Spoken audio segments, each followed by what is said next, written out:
High friends, welcome to Yuban Technics. Yuban টেকনিক্সে আপনাদের স্বাগত জানাই। আজকে একটা টিভি এসেছে যেটা নো ডিসপ্লে।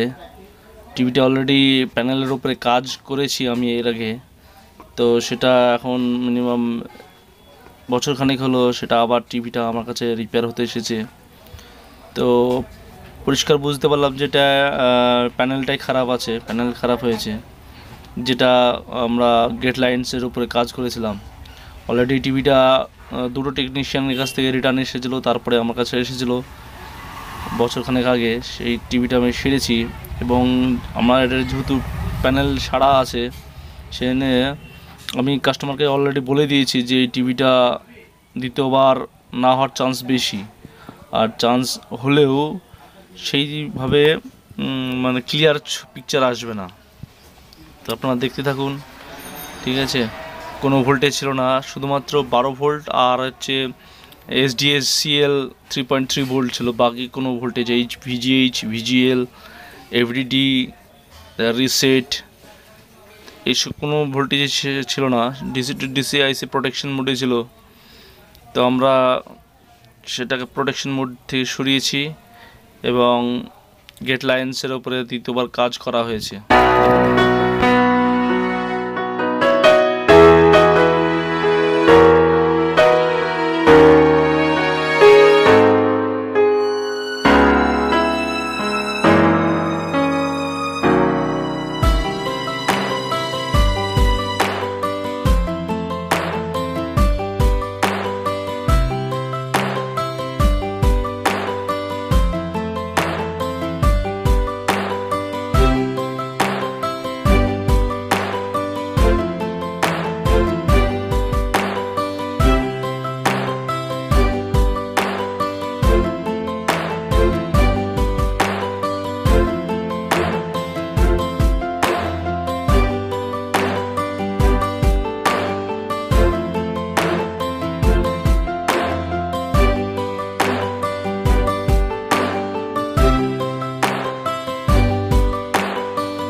বন্ধুরা, টিভি রেডি হয়ে গেছে। এই টিভিটা অলরেডি 3-4 বার সারা হয়েছে, ঠিক আছে। এর আগে প্যানেল সারা হয়েছে, যার জন্য দ্বিতীয়বার এই প্যানেল আর পরিষ্কার হবে না। এর এক সলিউশন আছে, প্যানেলটা বদলাতে হবে, ঠিক আছে। তো ব্যাপারটা হচ্ছে গেট লাইনে শর্ট থাকার কারণে, গেট লাইন শর্ট ছিল, ডান দিকের গেট লাইনে কাজ করা হয়েছে, বাঁ দিকের গেট লাইনে কাজ করা হয়েছে। তো